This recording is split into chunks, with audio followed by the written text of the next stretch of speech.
So we're going to continue our study in the book of Esther. We're going to pick up in chapter 4.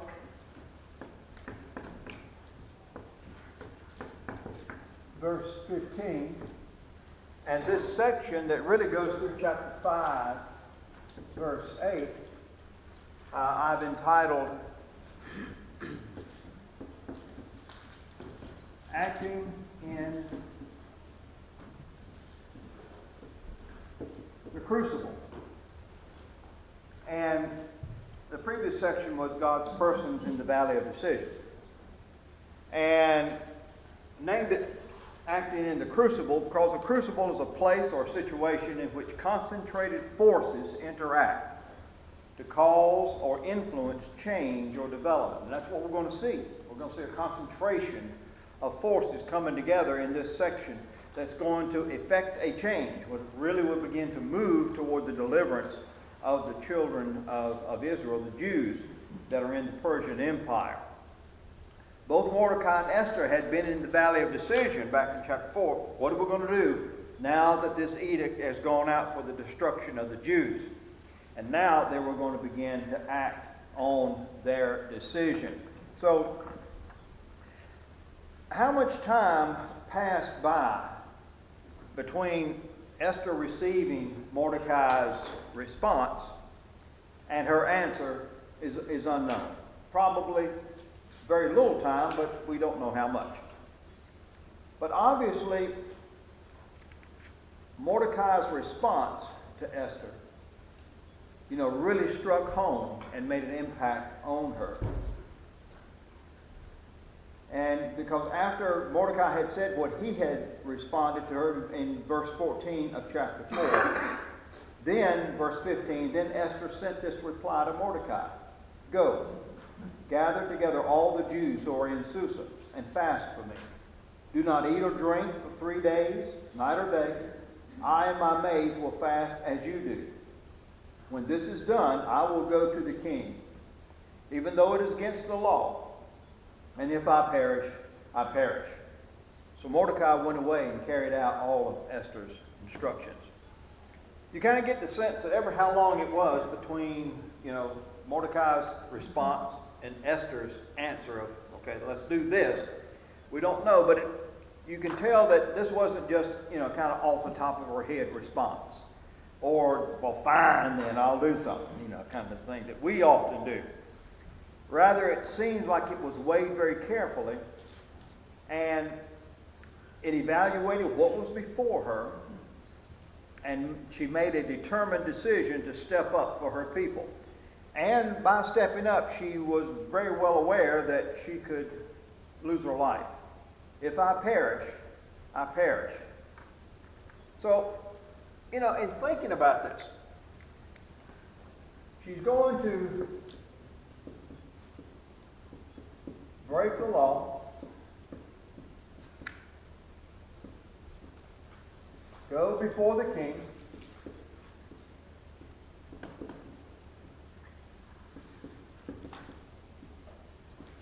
reveal and plead for her people.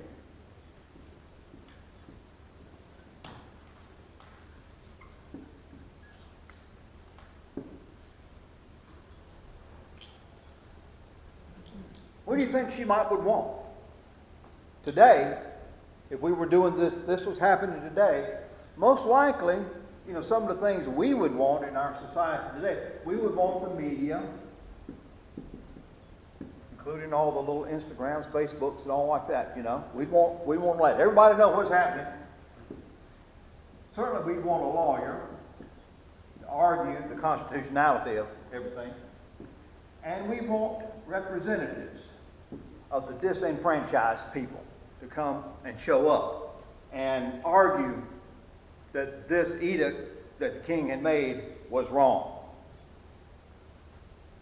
But what did she ask for?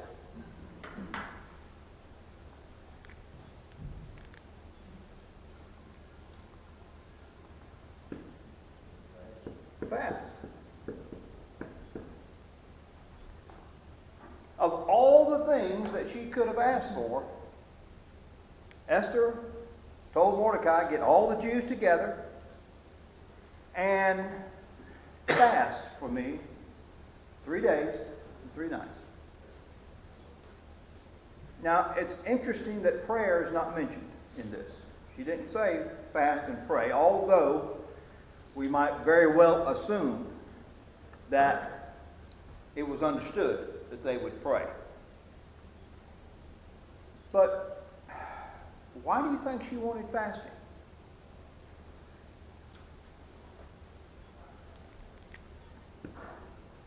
Why fast? Well, that certainly gets my attention. Okay. Can you tell me a little more about why they get your attention? You only, for just one day, it gets my attention, one longer. There you go. Okay. So she's calling for, and it would get their attention for personal commitment. We could call it sacrifice, but personal commitment. Why else do you think she wanted the folks to fast? What was it about fasting that would make this so, the first thing that she orders for the people in Susa?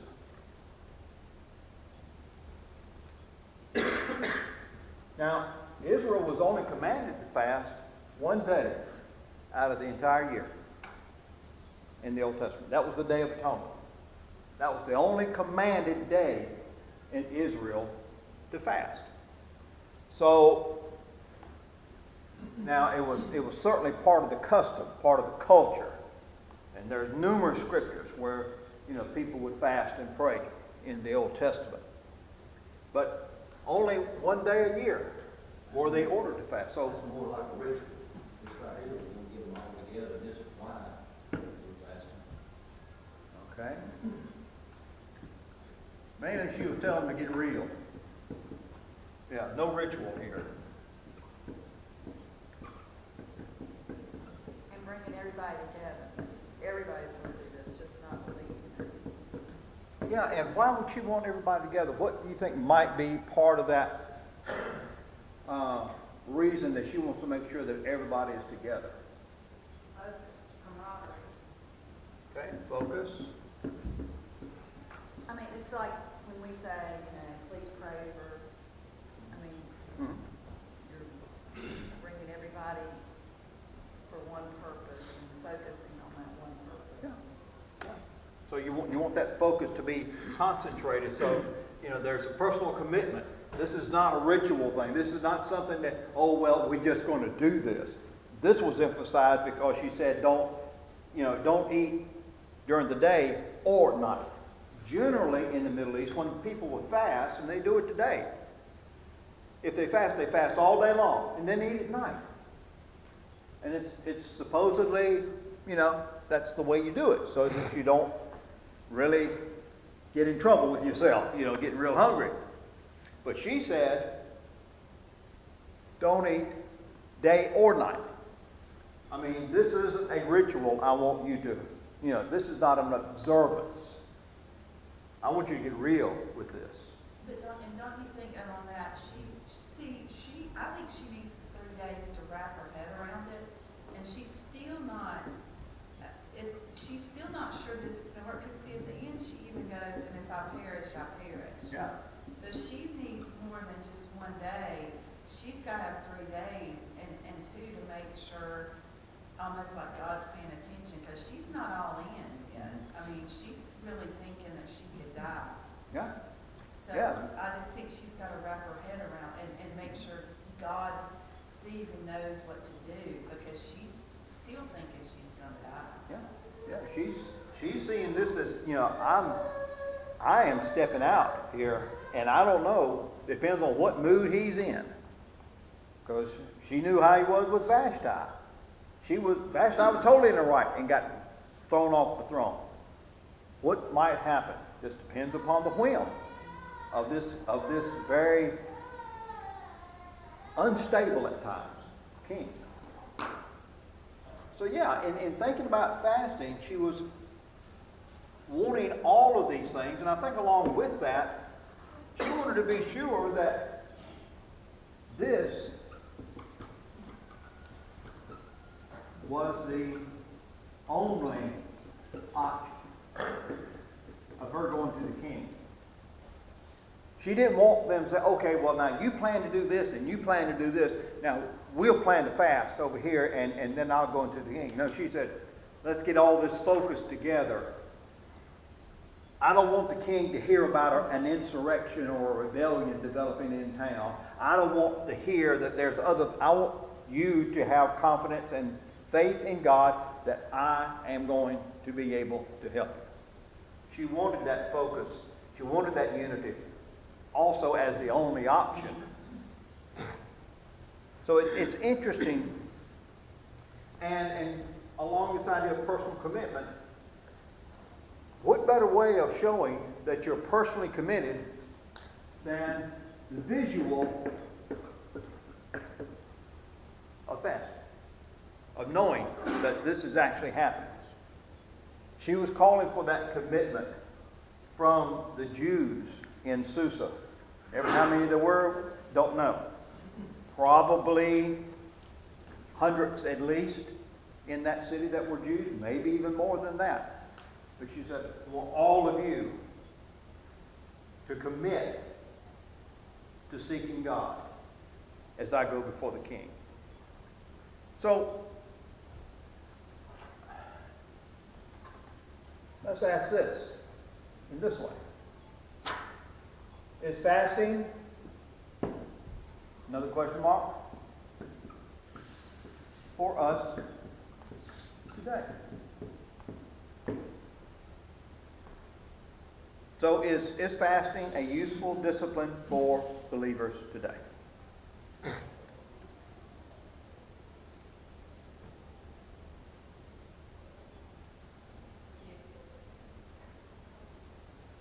I heard a deafening sound of silence before that. Well, I don't think I think fasting and prayer. I mean, I think you can just fast, and I can go on a diet, and, you know. How many times have you done it? I mean, how many times have you fasted for 3 days? I have. Me I either. mean, I think it would be serious, but at the same time, have I done it? No. Have I done it for 1 day? Only if I'm sick and just can't eat that. If I'm forced to, I can fast. You know, if I'm sick or I mean, whatever. maybe there's a difference in dieting and fasting. Right, I mean, if you just fast, I mean, it's, why are you fasting, and what are you doing instead of eating? And I think that's the key there. I looked up the Southern Baptist Convention website to see if there's any policy on this. And there is no policy for believers around fasting. But I did find an interesting passage that they noted by Henry Blackaby. And he wrote a book called Experiencing God. And in it, and they included this, Blackaby warns that God is not obligated to respond when we do certain exercises. And that goes back to that question, why are you fasting? Why are you praying? Why are you fasting? What's the point of doing what you're doing? And I'm just going to read the quote that they have. This is what Blackaby says. If we are fasting to try to get God, obligate God, he says, I think that is heretical. God is God, and we don't put God on the spot, Blackaby says. He believes fasting is not a spiritual discipline, but rather the spontaneous response of a life that is fully concentrated on the Lord and will not break for a meal. Jesus went without food when he was focused on his relationship with God to a degree that he could not break for a meal. This is different, according to Blackaby, than a person who exercises discipline in his life in hopes of producing a response from heaven. Fasting is a byproduct of a relationship with God rather than a means to a relationship with God. What do you think about that? Could I share with you an example of fasting that really impacted me when I was a young man? Sure. The mother of my children was sick. They thought she had cancer. And My son took it upon himself at the age of 14 to fast for 3 days and didn't even tell anybody. And we finally noticed he wasn't eating, and he announced at that time that's why he was doing it at 14 years old. So I would say that was a sincere act of fasting. Yeah. And I think that's the whole point of it. It's not that fasting is some kind of, magical wand that we wave as a believer, that we'll then obligate God and get God to do something for us. But rather, it is a commitment on our part to seek God, to see and be focused on Him to the point that you give up eating for whatever period of time it is. And you are seeking to bring yourself in alignment with God so that you can benefit His people. He was fasting for his mother. There was a benefit for someone else out of that action that they did. And that quote by Blackaby, it makes pretty good sense. It's not a byproduct of a relationship, or is a byproduct of a relationship with God. It's not an obligatory type activity or exercise. We are going to, and you see this a lot. We'll have people say, fast for revival. Why are you fasting for revival? What are you trying to get out of that? And I've been in churches where that's what they call for. A week or two before revival. We're going to fast, and we're going to pray for it. Okay, what do you think you're doing with this? Is that trying to put God on the spot that God is then going to have to bless the revival? Or is it that, you're really wanting to seek God, and bring yourself in a line so that during that revival, God can accomplish what He wants to accomplish through you? It almost seems like a fine line, but in this whole area, He wants us to really, whatever we do it for Him and for the benefit of His people. Questions, comments? I see a similarity kind of between time. What is, are you doing that at your heart? Are you doing that because you know further God's kingdom? Are you doing that because you feel obliged to do that, or is something you have to do? Yeah. Similar to that, if you're fasting to discipline yourself, draw yourself near to God, versus, well, I'm going to do it, like I said, and kind of manipulate God. Yeah. Yeah, and you may certainly you've heard it on TV if you've heard TV preachers, but you'll hear preachers through my history. You hear preachers, you tithe, God will bless you if you tithe. In other words, okay, it's manipulation. Yeah, it's a manipulation. I'm going to get God to bless me. If I give Him my 10 cents, He's going to give me $100. That's the way it's kind of put out there, and that's not the point of it.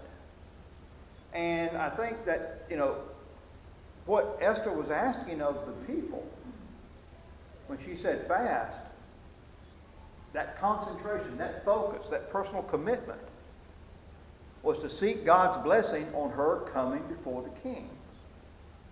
And that day and night was a real, example of that intensive focus. There wasn't just a ritual, it was intentional. And she said she and her maidens, and we'd have to assume that her maidens would understand that she's a Jew and she's fasting for the Jews and that they were, so she's becoming more and more out with who she is and who her people are. And they also would fast. And this dedication to seeking God's blessing, preparing or leading, would then culminate with her going before the king for her people. And this is totally in line with what the Lord said through Isaiah in Isaiah chapter 58, verses 1 through 7, that fasting isn't just about humility. It's about dedication to do something for God's people. Because remember in Isaiah 58, the Lord through Isaiah is reprimanding the people. So why are you fasting? Your fast is people are still hurting. People are still being treated unjustly. People are still suffering. So what you fasting for? It's basically the message out of that. So, should believers fast? I sense that this is almost an uncomfortable conversation to have. I don't think it's that we don't think about it, because I just went back in my memory, and like the only time, like 10 years ago, there was this mission thing that we did here, and it was a calendar, and around 10 years ago, because I'm thinking of Kai's age, like one of the things you did one day was pray and fast for children, maybe across the world that didn't have anything, and I remember doing that prayer calendar and doing that day, and I like to remember it was awful. Because, I mean, I'm talking about one day, because I remember Kylie was doing dance on Williamson Road, and of course, she wanted to go to Sonic afterwards. Sure. And I do remember, like, you got the decision, and then I was, but the good thing, I was just so stubborn that I was gonna do it, and I was like, no, I didn't even get a water. But that's the only time. I'm not really sure. I know, like, I don't even really think about that. Yeah. Yeah. But I do know for 3 days I would probably die, because I remember that one day when that was over, I was about to die anyway. So it would be 3 days would be a huge commitment. Yeah, it's something about being able to say, if you say, okay, I'm going to fast tomorrow, Tuesday and Wednesday. And all of a sudden, you're starving. As soon as you say that, you just start getting hungry. Yeah. I looked it up just to see what it says about fasting. Uh-huh. And it says it's a biblical way to truly humble oneself in the sight of God. To do what now? It's a biblical way to truly humble oneself in the sight of God. Psalms 35:13 and Ezra 8:21. Yeah, and that humility is for the benefit of God's people. It's not just about trying to be humble, because you can be humble without fasting. Yes. But there is got to be a direction for it. And a lot of times when we're, well, we're all going to fast tomorrow. You may as well go home and get you a hamburger and french fries, because, it's not going to benefit you, because our attitude of why we're doing it, it's an obligatory, it's a ritual, it's whatever. I have friends, I don't think they necessarily fast, but at Passover every year, they give up their biggest temptation. Whether it be french fries or dessert or whatever, soda, whatever, they go to a period where they just give up that one temptation for Passover. Yeah, it's kind of like Lent, where people, put the stuff on their forehead and so forth. I told somebody one time I gave up Lent for Lent, and they just didn't like that. I was being facetious, but as usual, I offended somebody, But yeah, and in thinking about fasting, and this is not to say that we, try to make you feel guilty about, well, I've never really fasted before. No, but I think it's a personal decision. I think it's something that, we individually, that we can say, oh, okay, if you're a believer, then you should be fasting on a regular basis. No, I don't think so. I think that it is a personal decision based upon the individual situation in which you are drawing closer to God for that benefit of what's coming up in your life or what's going on in your life. And that's something between you and God. That's not something that should be mandated by anybody. And there are examples of fasting in the New Testament. Christians did do this. But we just have to remember that fasting isn't, a move to get something from God as much as getting ourselves in a deeper place with God. And the results should reflect something that seeks the benefit of His people in some spiritually beneficial form. And it's just interesting as I read this and studied it, I thought, okay, of all the things she could have asked for, she asked for fasting. What's behind that? Which kind of took me down this road in looking at it. And Mordecai as well as Esther. Mordecai did. Verse 17 says Mordecai went away and carried out all of Esther's instructions. And there's a joining. There's that unity again. That focus of joining faith to faith in their action. And it's quite interesting also that, when we read of Mordecai again in the following chapters, he shed his mourning garments. He's back at work. So it seems that once he got this response from Esther and her call for commitment on seeking God on her behalf as she goes before the king, that Mordecai really saw that God was at work and that he was going to do it through Esther. So much so that he went back to his normal activities. In the first part of chapter 4, he's in sackcloth, he's in, all that. In chapter 5, when we read of him again, he's back at the gate. He's back at work. He was resting in his faith. Now, what was being done in other parts of the empire at this time, we don't know. There could have been similar decisions, or there could have been other preparations going on as to somebody trying to be a deliverer for the Jews. But the solution was now in Susa and in the hands of Esther, guided by God. It's just interesting as we wrap up that 4th chapter to see these things. Now, as we move on into chapter 5, on the 3rd day, Esther put on her royal robes and stood in the inner court of the palace, in front of the king's hall. The king was sitting on his royal throne in the hall facing the entrance. When he saw Queen Esther standing in the court, he was pleased with her and held out to her the gold scepter that was in his hand.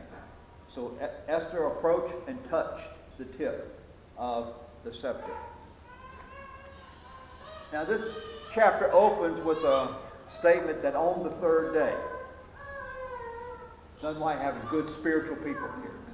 Shout it, baby. She's not fasting. No, she's not fasting, I can tell. I don't know which side of the family she gets that from, but she's not fasting. She's ready for that bottle again. But the passage opens with a statement that on the 3rd day. Now, remember, Esther had told Mordecai 3 days and nights. But on the 3rd day, she's going to the king. Now that, on the face of it, looks like a total contradiction. Like, aha! We found where the Bible's in error. But we have to think about Jewish time.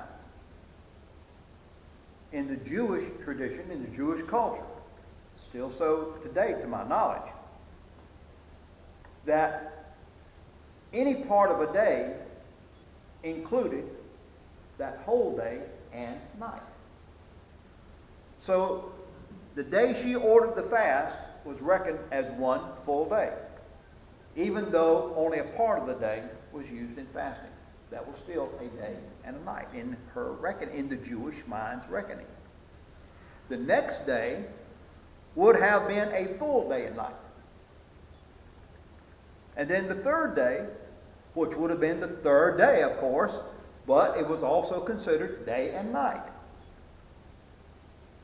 And she went into the king most probably during the early part of the day, but it still in the Jewish mind, it would have included the day and night as far as the time frame.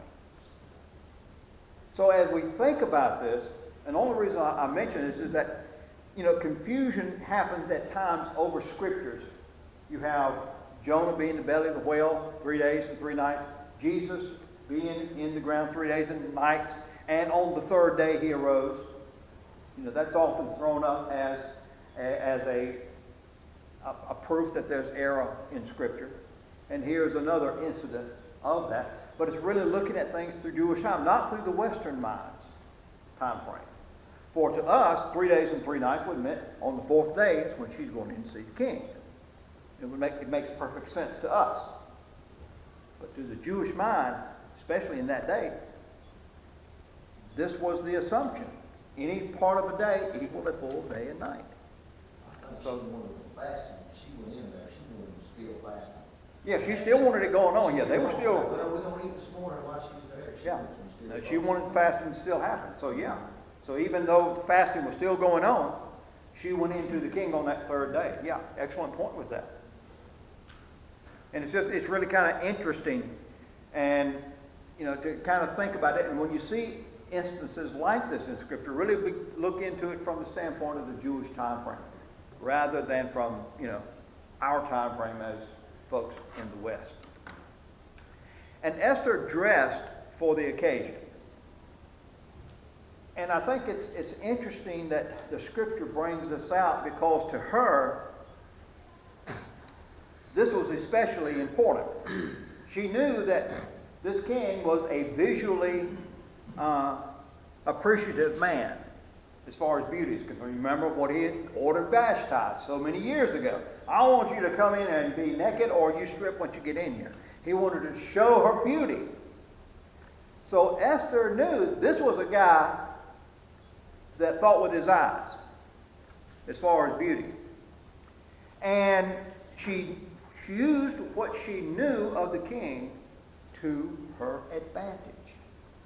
The passage says, on the third day, Esther put on her royal robes and stood in the court of the palace in front of the king's hall. She was being wise in how she dressed. Now, most of the time, this is another one of those, sacred cows in churches. We done shot at fasting this morning. And most of the time when we hear about dress in church, it's generally in the frame of modesty or immodesty. That's generally what you hear when you hear people talk about dress. And we seldom hear addressed or talked about the wisdom that dress as a tool can have in our lives. How many times in your life have you either approached someone or approached a situation and you thought, I need to look like so-and-so or thus-and-so in order to make a good impression? You're going to go for a job. You're not going to go in flip-flops and shorts and a cut-off tank top shirt as a guy. Oh, man, you ain't anybody to work for you today? No. You may not put a suit and tie on, depending upon what the type of job is, but you come in a presentable way that you feel would be presentable to the person. That's just wisdom. It's just common sense. Now, if you have a job where you know you're going to get dirty and so forth, you might not want to wear a suit and tie to that type of job, because they might say, no, I don't think you want to do that. But you might wear your jeans and your work boots. You use what you know of the situation. And I think that's important for us, and sometimes we miss it. I talk about this in trainings that I do. There are some cultures that the way you appear to them tells them how important you are. So if you go in, even like I'm dressed right now, and I'm standing beside Bobby, who's got a suit on and tie. In some cultures, he would automatically be assumed to be the teacher of the class because he looks like he is. Not be looking like a member of the class in their minds. It's not a good or bad or right or wrong thing, but it's just how people perceive things. And, it's something for us to think about. How do we look and how do we appear, and how that can be useful in our witness, how it can be useful in our daily lives, how it can be useful in all that we do. And going back to the fasting, you remember what Jesus said about fasting? When you fast, don't look like you fast. Don't appear like you're being deprived. Esther surely didn't want to go before the king looking like she's about to starve to death and chew the legs off a table, That wouldn't have gone over well with the king. So she decked herself out in a way that she knew would catch his eye, because she knew that in that split second, success or failure was going to be had. In that split second, when he first laid eyes on her, knowing that he was a man of whims, she had to make that first snap of him seeing her be impressive to his mind. And it was. And certainly the power of God was involved. That all the people praying, all the people seeking God, they're fasting for the benefit of that nation. There could very well, this is just pure speculation, could very well have been an angel. As soon as she appeared in the hall, the king was like, look how good she looks. Yes, plant that in his mind. Don't know, couldn't prove it if I had to, but Angels are our ministering spirits. There are times in Scripture in which angels have worked on behalf of his people. So, that crucial moment, and we might think, Esther, well, if God's going to bless you, don't make any difference what you look like. And that's possible. But and we've already talked about, part of fasting and prayer is the aligning of our minds with God, not vice versa. We're not trying to get God to get his mind in line with us. We try to get our minds aligned with him. And it worked. Verse 2, and I'll wrap this up with this. It worked. When he saw her, he was pleased with her and held out the golden scepter that was in his hand. So Esther approached and touched the tip of the scepter. Solomon stated in Proverbs chapter 21, verse 1, the king's heart is in the hand of the Lord, and he directs it like a watercourse where he pleases. And the fasting, the united heart of the Jews of Susa, the dress of Esther, all of this was used by the Lord to cause this man to be pleased with her. And he held out the golden scepter. I mean, we're going to look, probably we'll get to it next week, of just all of the providences that came together that delivered the people. And it's almost, I mean, it's amazing to graph that thing out, put it into a graphic. All right. Thank you. Happy 4th of July. Grab a donut. I got a bunch of them over there. Eat it during church. Make somebody mad.